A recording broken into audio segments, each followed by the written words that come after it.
I hope everyone knows what nationalism is. The term nationalism refers to the feeling of national consciousness or awareness by the people that they are members of a nation and desire freedom from colonial rule. The origin of nationalism in Africa is traced back to the era of colonialism and primary African resistance against colonial rule. The increase of exploitation, such as land alienation, forced to work on plantation by being paid low wages, taxes, long working hours compelled Africans, resulted to nationalistic struggle.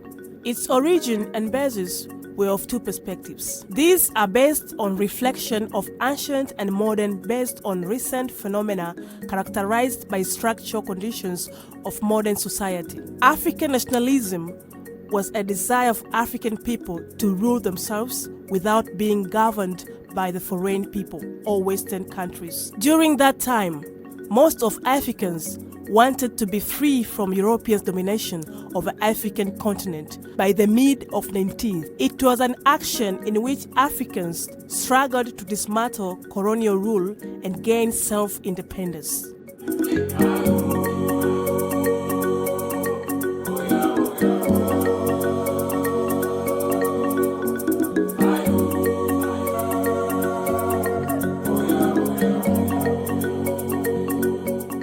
Nationalism in Africa is divided into two phases according to the period, and that is nationalism before 1945 and nationalism after 1945, which sometimes we call it mass nationalism.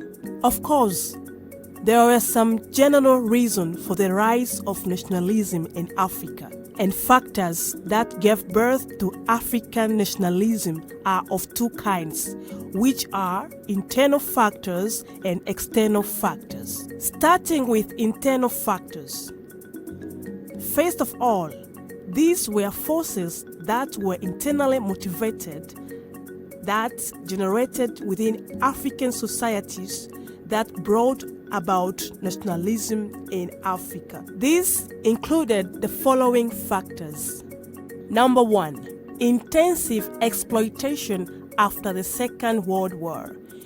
In the colonies, the colonizers wanted to revamp their ruined economies, which were heavily damaged by the war.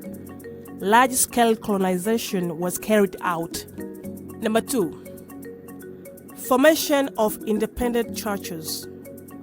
These were churches that were led by the Africans, breaking away from mainstream white churches to challenge their misdeeds over the Africans.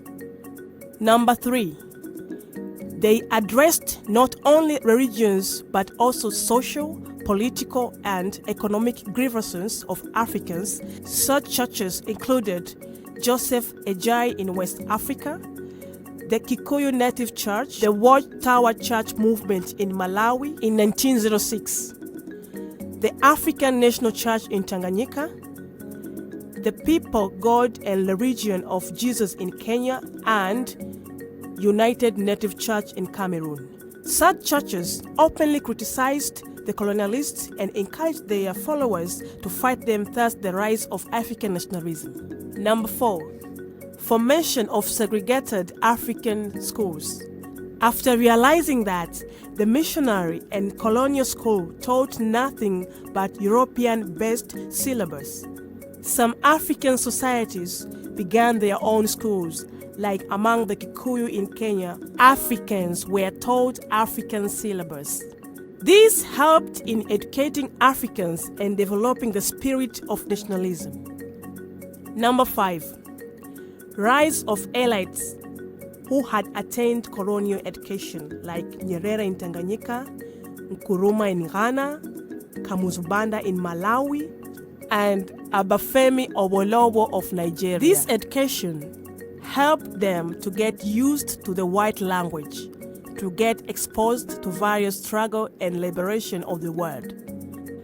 But on top of that, some elite came from outside Africa. The combination of both helped to the rise of nationalism provision of leadership for nationalistic struggle. This elite was Black American or Afro-American, such as William Du Bois, Marcus Garvey, and Malcolm X, through conferences held in different places, opened the mind of Africans about setting the free from colonial rule. Number 6. Ghana independence in 1957. It was example to estimate other African nations to begin fight for their freedom, so it as possible for them also to attain independence from their colonial power. Number 7. The Italy against Ethiopia War of 1935 to 1941 under Mussolini, Haile Selassie, and Ras Imra increased the momentum of African nationalism.